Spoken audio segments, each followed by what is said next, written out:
नमः श्री वर्धमानाय निर्धूते कलिलात्मने शालोकानां त्रिलोकानां यद्विद्या दर्पणायते।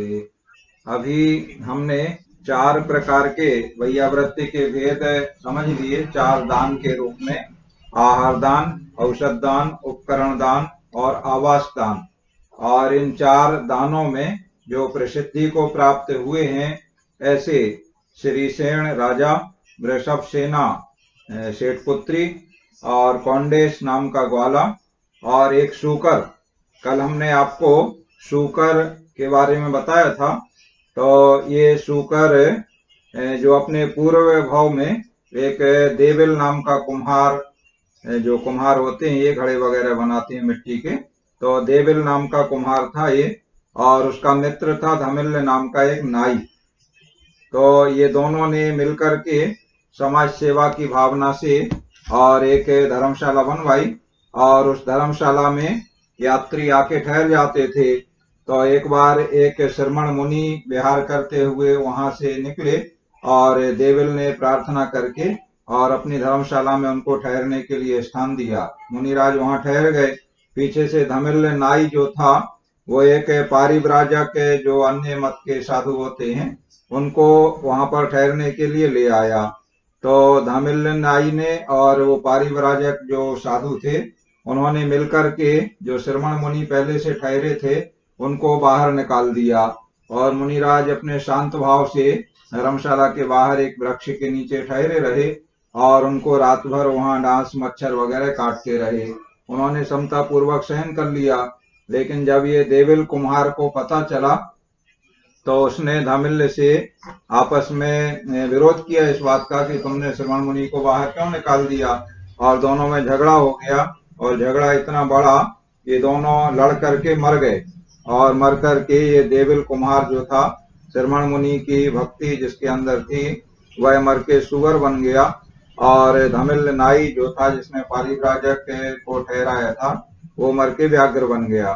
तो ये तो दोनों मर गए। अब उस धर्मशाला के आसपास ही ये दोनों पैदा हो गए। देखो, जिनके जैसे कर्मों का संबंध होता है, तो वो कर्मों का वैसा ही फल पाने के लिए उसी क्षेत्र आदि में और उसी समय पर उसी प्रकार से उनका जन्म हो जाता है अगली पर्यायों में। तो उसी धर्मशाला में आकर के समाधि गुप्त और त्रिगुप्त नाम के मुनि ठहरे, और वो ठहरे तो वो शूकर वहीं आसपास से घूमता हुआ आया, और उसने मुनिराज को वहां ठहरे हुए देखा। तो उसे अपने पूर्व भाव का स्मरण हो गया, जिसे जातीय स्मरण कहते हैं। तो उसे सब याद आ गया कि पिछले जन्म में हम देविल कुम्हार थे, और एक श्रवण मुनि को हमने यहाँ ठहराया था इस धर्मशाला में, और हमारा मित्र जो धमिल्य नाई था, उसने मुनिराज को बाहर निकलवा दिया था और एक पारिव्राजक साधु को ठहरा दिया था। और फिर हम दोनों का आपस में युद्ध हुआ, और युद्ध में हम दोनों मर गए, और मर करके मैं सुगर हुआ हूँ, और मेरा मित्र मर के व्याघ्र हुआ है। ऐसा उसने जातीय स्मरण से जान लिया। इसे जातीय स्मरण ज्ञान कहते हैं, मतलब पिछली पर्यायों का ज्ञान हो जाना। तो ये ज्ञानावरण कर्म के क्षयोक्षम से होता है। जितनी विशुद्धि बढ़ती है, विशुद्धि से कर्म का क्षयोक्षम होता है। तो विशुद्धि बढ़ने से मुनिराज को देखने से ऐसा निमित्त मिल गया, और जाति स्मरण से जब उसे ये सब ज्ञान हो गया, तो उसने अपने धर्म स्वभाव से श्रावक के व्रत ग्रहण कर लिए मुनिराज की साक्षी में, और वहीं पर वो ठहर गया मुनिराज के पास में। और यहाँ क्या होता है कि वो व्याघ्र जो बना था धमिल्य नाई, वो कोई मनुष्य है, ऐसी गंध है उसे मिली दूर से, तो वह उन मुनियों को खाने के लिए, भक्षण करने के लिए आ रहा था। तो उसे आता हुआ देख करके ये सुअर समझ गया, और उस मुनिराज को बचाने की भावना से उस व्याघ्र के साथ में इस सुअर ने युद्ध किया। गुफा द्वार पे दोनों का युद्ध हुआ, और लड़कर के दोनों मर गए।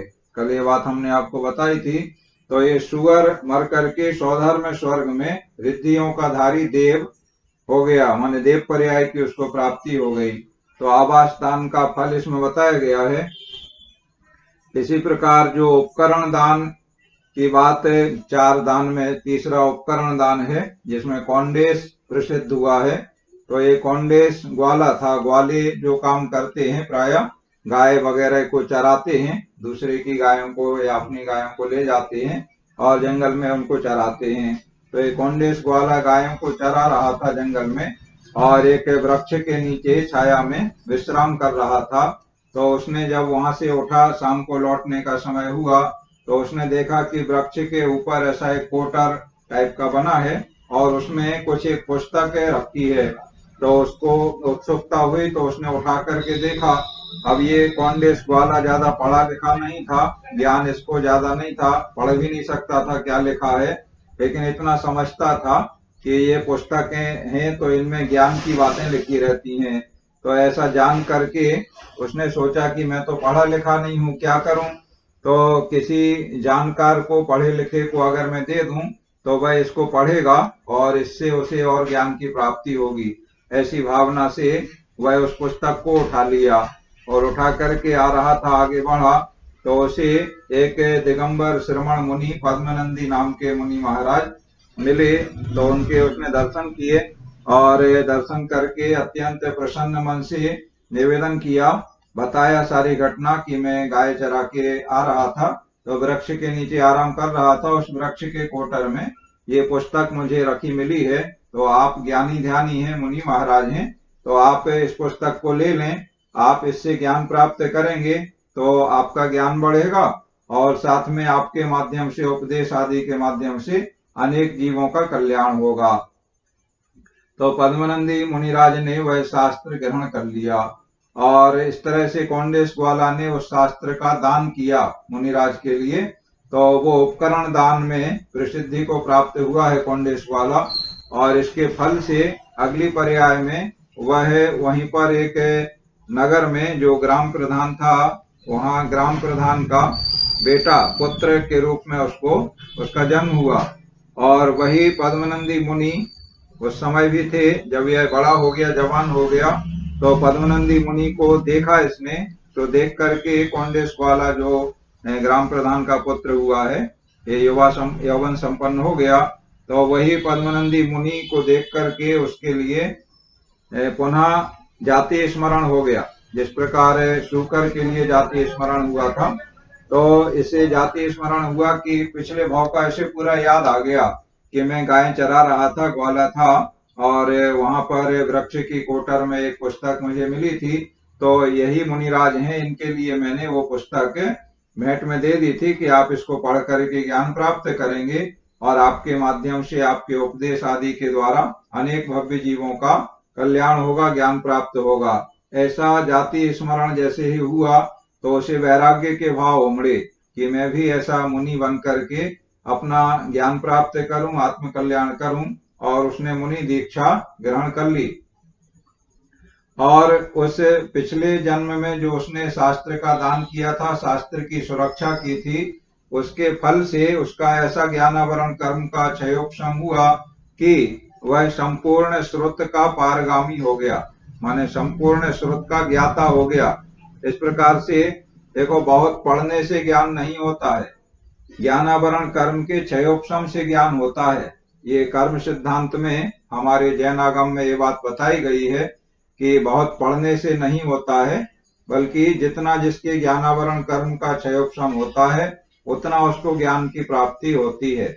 ऐसा हम लोग देखते भी हैं प्रायः स्कूलों में, कॉलेजों में या अन्य अन्य संस्थानों में या श्रमण संघ वगैरह में, कि बहुत से लोग बहुत सारा पढ़ते हैं लेकिन सबके लिए एक सा ज्ञान नहीं होता है। कोई बहुत पढ़ता है फिर भी उसको ज्ञान बहुत कम होता है, या उसे याद कम रहता है, या परीक्षा वगैरह होती है तो वो उतना अच्छे अंक नहीं पाता है। और दूसरा कोई कम पढ़ता है फिर भी उसे अच्छा स्मरण रहता है, याद हो जाता है, समझ में आ जाता है, और परीक्षा होती है तो उसमें उसे अच्छे अंक मिलते हैं। तो इसके पीछे वही एक अंतरंग कारण है, ज्ञानावरण कर्म का क्षयोपशम। तो जिसकी जितनी विशुद्धि होती है, भावनाओं से विशुद्धि बढ़ती है। कषाय, क्रोधमान, माया, लोभ, जो 4 कषायों का और विस्तार करने से 25 कषायों के रूप में वर्णन किया था, तो इन कषायों के शांत रहने से, माने कषायों का उपशम होने से कर्म का विशुद्धि बढ़ती है, उसे विशुद्धि कहते हैं कषायों के उपशम होने को। और उससे क्षयोक्षम बढ़ता है कर्म का, ज्ञानावरण का और अन्य कर्मों का। और कषायों की तीव्रता जहां पर रहती है उसे संक्लेश कहते हैं। ये दो बातें याद रखने की हैं। कषायों की तीव्रता को संक्लेश कहते हैं और कषायों की मंदता को विशुद्धि कहते हैं। जगह जगह बात आती है ना कि विशुद्धि होने से क्षयोक्षम बढ़ता है, विशुद्धि होने से ये कार्य होता है। तो विशुद्धि कहते हैं कषायों का मंद होना, माने कषाय कम होना, जैसे संजुलन कषाय जो बात की मंद वाली कषाय हैं, तो उस प्रकार से। तो इस प्रकार आपने कौंडेश, ग्वाला और शूकर के बारे में जान लिया। श्रीसेन और वृषभसेन के बारे में भी आगे विस्तार से हम किसी दिन बताएंगे आपको। अभी आगे का श्लोक ले लेते हैं। श्री समंतभद्र स्वामी जी रत्नकरण श्रावकाचार्य ग्रंथ के श्लोक नंबर 119 में अरहंत देव की पूजा के बारे में बता रहे हैं कि अरहंत देव की पूजा ये भी वैयाव्रत के अंतर्गत मानी जाती है। माने वैयाव्रत का ही एक रूप है अरहंत देव की पूजा। तो किस प्रकार है ये हम समझेंगे। और श्लोक नंबर 120 में पूजा का जो महात्म्य है, महिमा है, उसका फल क्या होता है पूजा करने का, ये बात हम जानेंगे। तो दोहराएंगे श्लोक नंबर 119। देवाधिदेव चरणे देवाधिदेव चरणे परिचरणं सर्व दुख निर्हरणं परिचरणं सर्वदुःखनिर्हरणं कामदुहि कामदाहिनी कामदुहि कामदाहिनी परिचिनुयादादृतो नित्यम्। परिचिनुयादादृतो नित्यम्। ये बहुत ही अच्छा श्लोक है और प्रायः कहीं पर भी ऐसे प्रवचन वगैरह जैसे सुनते हैं मुनिराज या अन्य जो त्यागी वृत्ति आचार्य महाराज के प्रवचन होते हैं, तो पूजा का फल बताने के लिए इस श्लोक का उद्धरण प्रायः प्रवचन वगैरह में दिया जाता है। या जो धर्म शास्त्र पुस्तकें, विधान वगैरह की पुस्तकें लिखी जाती हैं, तो उनमें प्रस्तावना में ये श्लोक का उदाहरण दिया जाता है। तो इसमें क्या बताया गया है कि अरहंत देव की पूजा कैसी है। काम दोही काम दाहिनी, काम दोही माने इच्छित फल देने वाले, और काम दाहिनी माने विषय वासना की चाह को नष्ट करने वाले। देवाधिदेव चरणे, देवों के देव कौन होते हैं, अरहंत देव, उनके चरणों में परिचरणम माने पूजा, सर्व दुख निर्हरणम सब दुखों को नाश करने वाली है। अरहंत देव की पूजा सब दुखों को नाश करने वाली है। और कैसे हैं वो अरहंत देव, इच्छित फल देने वाले हैं, विषय वासना की चाह को नष्ट करने वाले हैं। ऐसे जो देवों के देव अरहंत देव हैं, उनके चरणों की पूजा सब दुखों का नाश करने वाली है। इसलिए आर्द्रता माने भक्त प्राणी, तत् माने उस पूजा को, अरहंत देव की उस पूजा को नित्यम परिचिनुयात माने प्रतिदिन करें। ऐसा यहाँ प्रेरणा कर रहे हैं आचार्य श्री समंतभद्र स्वामी सभी भक्तों के लिए, सभी श्रावकों के लिए, कि इस प्रकार की जो अरहंत देव की पूजा है वह सब दुखों को नाश करने वाली है। अरहंत देव इच्छित फल देने वाले हैं और विषय वासना की चाह को नष्ट करने वाले हैं। ऐसे उन अरहंत देव की पूजा प्रतिदिन करें सभी भक्त प्राणी, सभी श्रावक अरहंत देव की पूजा प्रतिदिन करें। इस प्रकार से प्रेरणा की है उपदेश के माध्यम से। ऐसे श्लोक में दोहराते हैं एक बार। देवाधिदेव चरणे परिचरणम सर्व दुख निर्हरणम काम दुहि काम दाहिनी परिचिनुयादादृतो नित्यम। और अब पूजा का फल क्या है और किसे पूजा का फल प्राप्त हुआ, एक उदाहरण दे करके पूजा का फल पाने वाले जो प्रसिद्ध हुआ है उसके बारे में इसमें बताया जा रहा है। दोहराएंगे। अरह चरण सपरया अर्हच्चरण सपर्या महानुभावं महात्मनामवदत् महानुभावं महात्मनामवदत् भेकः प्रमोदमत्तः वेकः प्रमोदमत्तः कुसुमेनैकेन राजगृहे कुसुमेनैकेन राजगृहे। हाँ, इसमें क्या कह रहे हैं? प्रमोद मत्तः, प्रमोद माने आनंद, मत्तः माने लीन, आनंद में लीन। भेकः, भेका माने होता है मेढक। देखो, एक मेढक को पूजा का फल मिला, सिद्धि को प्राप्त हुआ मेढक, उसके बारे में बताया जा रहा है। तो ऐसा आनंद में लीन एक मेढक राजगृहे माने राजगृही नगर में एकेन कुसुमेन एक फूल से अरहत चरण सपर्या महानुभावम अरहंत भगवान की पूजा के प्रभाव को महात्मा नाम महापुरुषों के सामने अवदत माने प्रकट किया था। एक मेढक जो एक फूल भी क्या, एक फूल की पंखुड़ी, ये बात पहले हमने सामायिक के प्रकरण में आपको बताई थी। जो जिन भक्त सेठ था वह मेढक बना था, उसके बारे में बताया था ना। भगवान महावीर स्वामी का समोशरण आया तो उसके मन में भाव हुए और जाति स्मरण उसे हो गया कि सब लोग जा रहे हैं, राजा श्रेणिक जा रहे हैं, नगर के सारे लोग जा रहे हैं भगवान महावीर स्वामी का दर्शन वंदना करने, उपदेश सुनने, तो मैं भी जाऊं, मैं भी पूजा करूं। ऐसा भाव तो खाली हाथ नहीं जाया जाता है, वो जानता था, जाति स्मरण से जान गया था।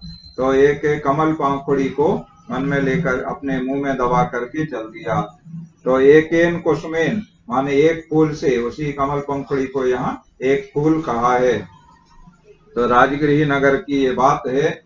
वहां पर एक मेढक जो आनंद में लीन, प्रमोदमत्ता, अत्यंत प्रसन्नता से भगवान की अरहत चरण सपर्या, अरहंत देव की पूजा के लिए गया और पूजा के प्रभाव से उसे स्वर्ग में देव पद की प्राप्ति हो जाती है। राजा श्रेणिक के हाथी के नीचे पैर से कुचल करके वो मर जाता है और तत्काल उसे देव पर्याय की प्राप्ति हो जाती है और वह देव अपने अवधि ज्ञान से सारी बात को जान करके तुरंत उसी समोशरण में राजा श्रेणिक के पहले ही पहुंच जाता है और देवों की पंक्ति में, देवों की सभा में अपने निर्धारित कोठे में बैठ जाता है।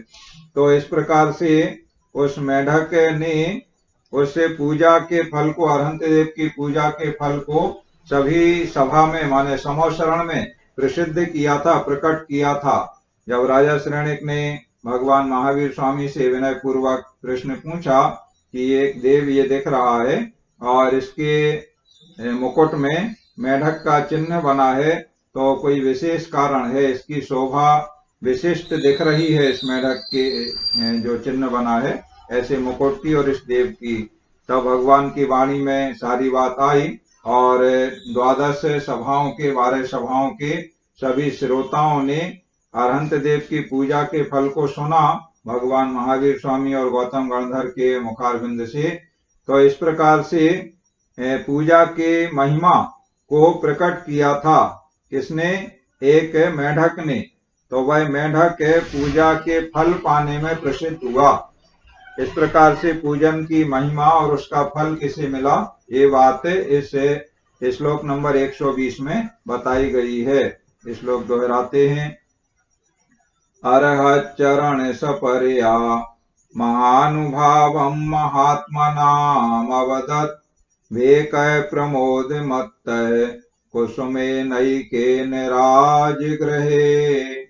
इस प्रकार आज आपने वैयाव्रत के अंतर्गत अरहंत देव की पूजा किस प्रकार से अंतर्निहित होती है और वह अरहंत देव की पूजा सभी भक्त प्राणियों को, श्रावकों को प्रतिदिन करना चाहिए, ये बात यहाँ पर बताई गई है, पूजा की महिमा बताई है। और 120 में पूजा की महिमा और उसका फल किसे प्राप्त हुआ, उस महिमा को किसने प्रकट किया, एक मेढक का उदाहरण दे करके बताया गया है। देखो, इस प्रकार से जैसे यहाँ शूकर का उदाहरण दे करके, कहानी दृष्टांत के रूप में दे करके आवास दान में प्रसिद्धि बताई गई। इसी प्रकार पहले हम आपको बता आए हैं, अहिंसा अणुव्रत में एक यमपाल चांडाल को प्रसिद्धि बताई गई। इसी प्रकार से पूजा का फल पाने में देखो कितने बड़े बड़े लोग कोई पंच कल्याणक कराते हैं, बड़ी भारी प्रभावना करते हैं धर्म की, वो भी भगवान की पूजा है अरहंत देव की। कोई बड़े बड़े विधान कराते हैं, सिद्ध चक्र विधान कराते हैं, इंद्रध्वज विधान कराते हैं, कल्पद्रुम विधान कराते हैं, और भी बहुत सारे बड़े बड़े विधि विधान कराते हैं, पूजा पाठ कराते हैं। तो इतने बड़ी बड़ी पूजा करने वाले चक्रवर्ती विशाल वैभव के साथ में पूजा कराते हैं। इंद्र लोग जाकर के देव अष्टांग आदि में नंदीश्वर में विशाल बड़ी भारी पूजा विभूति के साथ करते हैं, तो उसके फल को भी पाते हैं सभी लोग। तो इतने बड़े बड़े आयोजन, इतने बड़े बड़े पूजा करने वाले, इतनी महान महान पूजाएं करने कराने वाले बड़े बड़े पंडित, विद्वान, शास्त्री, प्रतिष्ठाचार्य और श्रावक, शिरोमणि भक्त, इन सारे लोगों को फल प्राप्त होता है। ऐसा नहीं है कि फल प्राप्त नहीं होता हो, लेकिन यहाँ पर एक मेंढक को लिया है, तो कैसे लिया है कि उसके भाव किस प्रकार के थे, ये भाव बताने के लिए कि मतलब इतना एक क्षुद्र प्राणी, मेंढक को क्षुद्र प्राणी ही कहेंगे ना, बहुत छोटा त्रियंच गति का जीव, तो वह भी इतना छोटा, इतना क्षुद्र प्राणी होने के बाद भी, नीच गोत्र का होने के बाद भी वह पूजा के भाव से पूजा कर भी नहीं पाया, दर्शन भी नहीं कर पाया। देखो कितनी बड़ी बात है, पहुंच ही नहीं पाया वहां तक, रास्ते में ही मर गया। तो केवल भावों से वो चला था, प्रसन्न होकर के, आहा, फुदकता हुआ चला जा रहा है, कितना गदगद हो रहा है, मन प्रफुल्लित हो रहा है। तो उन भावों के द्वारा उसे पूजा का फल प्राप्त हो गया, बीच में ही वो मर गया, और वो पूजा के फल से जो भावना थी, उस भावना के द्वारा उसे ऐसे फल की प्राप्ति हुई कि वह क्षण भर में स्वर्ग में देव बन गया, अवधि ज्ञान से जान लिया, और तत्काल वहां से बड़ी विभूति के साथ आकर के स्वर्ग के जो दिव्य रत्न वगैरह और दिव्य पुष्प होते हैं वो सब लेकर के देव लोग आते हैं, और बड़ी विभूति के साथ आकर के और समो शरण में साक्षात तीर्थंकर भगवान अरहंत देव महावीर स्वामी की उसने पूजा की।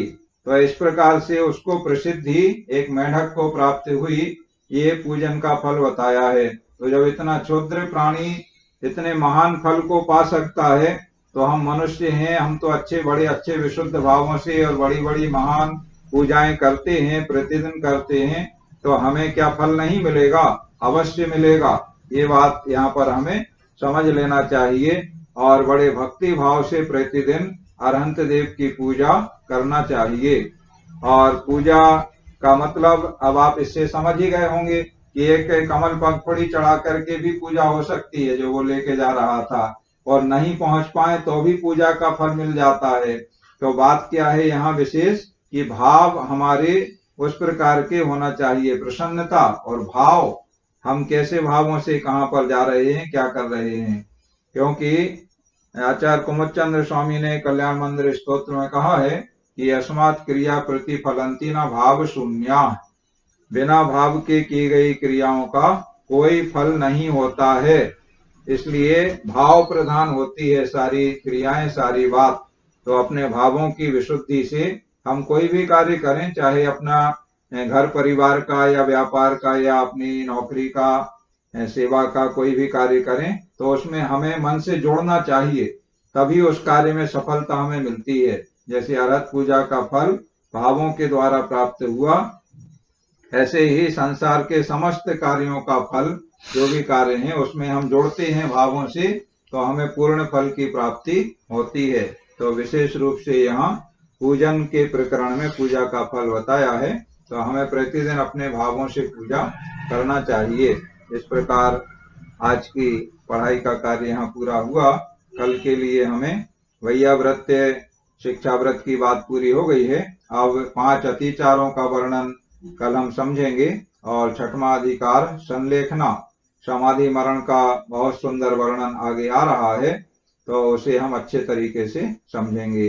अभी आप अपने कोई प्रश्न जिज्ञासा हैं तो पूछ लें